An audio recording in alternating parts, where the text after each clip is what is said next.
ഇന്ത്യയുടെ ചരിത്രത്തിൽ ആദ്യമായിട്ടാണ് 9 പോലീസുകാരെ വധശിക്ഷയ്ക്ക് വിധിക്കുന്നത്. തമിഴ്നാട്ടിൽ നടന്ന സംഭവമാണ് ഈ കൊറോണയുടെ കാലത്ത്.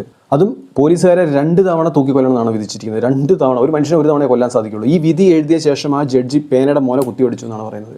ജയരാജ് ഫീനിക്സ് എന്ന് പറയുന്ന അച്ഛനും മോനും മൊബൈൽ ഷോപ്പ് നടത്തുകയാണ്. കൊറോണയുടെ സമയത്ത് മൊബൈൽ ഷോപ്പ് ക്ലോസ് ചെയ്യാൻ വേണ്ടി പോലീസുകാർ പറഞ്ഞു. അതിനെ ചൊല്ലി എന്തോ വാക്ക് തർക്കം ഉണ്ടായിട്ട് ഈ പോലീസുകാർ ഇവരെ പിടിച്ചോണ്ട് പോയി പോലീസ് സ്റ്റേഷനിൽ. അച്ഛനെയാണ് ആദ്യം പിടിച്ചിട്ട് പോയത്.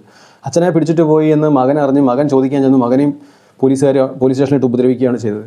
എങ്ങനെയാണ് ഉപദ്രവിച്ചത്? ആ പോലീസ് സ്റ്റേഷൻ്റെ മുകളിൽ ഒരു റൂമുണ്ട്. ഇത്ര 10 പോലീസുകാർ. ഈ പ്രതികളിൽ 10 പോലീസുകാരിൽ ഒരു പോലീസുകാരൻ വിചാരണയുടെ സമയത്ത് ജയിലിൽ വെച്ച് മരണപ്പെട്ടു. അപ്പോൾ 9 പേർക്കാണ് ശിക്ഷ കൊടുത്തത്. അപ്പോൾ ഈ 10 പോലീസുകാരും ചേർന്നിട്ട് മദ്യപിച്ചിട്ട് ഇരുമ്പ് വടി, ലാത്തി ഒക്കെ ഉപയോഗിച്ച് ഇവരെ നഗ്നരാക്കി നിർത്തിയിട്ടാണ് അടിച്ചത്. അടി കിട്ടിയിട്ടൊന്നുമല്ല അവർ മരിച്ചത്. അവർക്ക് ഏറ്റവും ക്രൂരമായ പീഡനം എന്ന് പറയുന്നത് ഇവരുടെ സ്വകാര്യ ഭാഗം മലദ്വാരത്തിൽ കമ്പി കുത്തിക്കയറ്റി അവരുടെ കുടൽ വരെ മുറിഞ്ഞ് അതിൽ നിന്ന് ബ്ലീഡിങ് വന്ന് നിൽക്കാതെയാണ്. ആലോചിച്ച് നോക്കണം. പിറ്റേ ദിവസം അവരെ കൊണ്ടുപോകുന്ന സമയത്ത് ബ്ലഡ് ലോസ് ആയിക്കൊണ്ടേയിരിക്കുകയാണ്. അവർ ഉടുത്തിരുന്ന മുണ്ട് 4 മുണ്ട് വരെ അവർക്ക് മാറ്റേണ്ടതായിട്ട് വന്നു. എന്നിട്ട് ഇവരെ ഡോക്ടറിൻ്റെ അടുത്ത് കൊണ്ടുപോകണം. കുഴപ്പമൊന്നുമില്ല, റിമാൻഡിന് ഫിറ്റാണോ എന്ന് അറിയാൻ. ഡോക്ടറാണ് ചെയ്ത ഒരു ചതി. ഇവർ ഫിറ്റാണെന്ന് ഡോക്ടർ എഴുതി കൊടുത്തു. ആ ഡോക്ടറെ ഇതുവരെ ശിക്ഷിച്ചിട്ടില്ല. അതിനുശേഷം ഇവരെ റിമാൻഡ് ചെയ്തു. വേറൊരു ജയിലിൽ കൊണ്ടുപോയി. അവിടെ ചെന്ന് കഴിഞ്ഞപ്പോൾ പ്രശ്നം വഷളാമെന്ന് മനസ്സിലാക്കിയപ്പോഴാണ് ഇവരെ ഹോസ്പിറ്റലിലേക്ക് എത്തിച്ചത്. ഹോസ്പിറ്റലിൽ കിടന്ന് നരകിച്ച് കുറച്ച് ദിവസങ്ങൾക്ക് ശേഷം അച്ഛനും മകനും മരിച്ചു. ഈ മകൻ്റെ കല്യാണം, മകന് 31 വയസ്സാണ്. മകൻ്റെ കല്യാണമാണ് ഈ മരിക്കുന്നതിൻ്റെ ഡേറ്റിൻ്റെ ഒരു 2 ആഴ്ച കഴിഞ്ഞിട്ട്. ആ കുടുംബത്തിൻ്റെ കാര്യം എന്താണ്? ആ പെണ്ണിൻ്റെ അവസ്ഥ ഒന്ന് ആലോചിച്ച് നോക്ക്. എന്നിട്ട് ഈ കേസിനെ പോലീസ് അട്ടിമറിക്കാൻ, തെളിവുകൾ നശിപ്പിക്കാൻ ഒരുപാട് ശ്രമിച്ചു. അവിടെ CCTV ദൃശ്യങ്ങൾ ഉണ്ടായിരുന്നു. അതൊക്കെ ഇറേസ് ചെയ്ത് കളഞ്ഞു. പോലീസിൻ്റെ കൃത്യനിർവഹണം തടസ്സപ്പെടുത്തിയെന്ന് പറഞ്ഞു. പോലീസിനെ അവർ ഉപദ്രവിച്ചു എന്ന് പറഞ്ഞു. ഇങ്ങനെ ഒരുപാട് കഥകൾ മെനയാൻ തുടങ്ങി.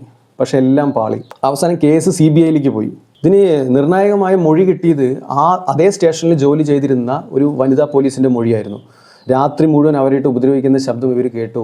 ഇവർ അത് ചോദിക്കാൻ കൂടെ വർക്ക് ചെയ്യുന്നവരോട് ചോദിച്ചപ്പോൾ പറഞ്ഞു, നിങ്ങൾ അതിനെപ്പറ്റിയൊന്നും ചോദിക്കാൻ നിൽക്കേണ്ടതെന്നാണ് ഇത്ര പറഞ്ഞത്. പക്ഷെ അവർ ധൈര്യപൂർവ്വം വന്നിട്ട് അവർ മൊഴി നൽകിയെന്നാണ് പറയുന്നത്. പോലീസുകാരുടെ ഈഗോ, ചില പോലീസുകാരുടെ വൃത്തികെട്ട ഈഗോ നിങ്ങൾ ആലോചിച്ച് നോക്ക്. മദ്യപാനികളോ അല്ലെങ്കിൽ ആരെങ്കിലും കൊന്നവരോ റേപ്പ് ചെയ്തവരോ മോഷ്ടാക്കളോ അല്ല. ബിസിനസ് ചെയ്യുന്ന, മാന്യമായിട്ട് സമൂഹത്തിൽ ജീവിക്കുന്ന അച്ഛനെയും മോനെയും ഒരു കുടുംബത്തെയാണ് അവർ ഇല്ലാതാക്കിയത്. ഈ കസ്റ്റഡി മരണങ്ങൾ ഒരുപാട് നമ്മുടെ കേരളത്തിലും തമിഴ്നാട്ടിലും എല്ലാവിടെയും നടക്കുന്നുണ്ട്. പണ്ടൊക്കെ ഒരുപാട് നടന്നിട്ടുണ്ട്. ഇതിപ്പോൾ റീസെൻ്റായിട്ട് നടന്നതാണെന്ന് ആലോചിച്ച് നോക്കണം. കൊടുത്ത ശിക്ഷ വളരെ സാറ്റിസ്ഫൈങ് ആണ്. അവർ ജീവിക്കാൻ അർഹരല്ലാത്തവരാണ്. ആ കുടുംബത്തിന് നീതി കിട്ടിയെന്ന് വേണം നമുക്ക് പറയാൻ. ഇതുപോലുള്ള ചില പുഴുക്കുത്തുകൾ പോലീസ് സേനയിൽ ഇപ്പോഴും ഉണ്ട്, കേരളത്തിലുണ്ട്. പോലീസ് യൂണിഫോം ഇട്ട് കഴിഞ്ഞാൽ ഞങ്ങൾ വലിയ രാജാക്കന്മാരാണ് എന്നുള്ളൊരു ധാരണയുള്ളവന്മാരുണ്ട്. എല്ലാവരും അല്ല, കുറച്ച് പേര്. അതെല്ലാത്തിലും ഉണ്ട്.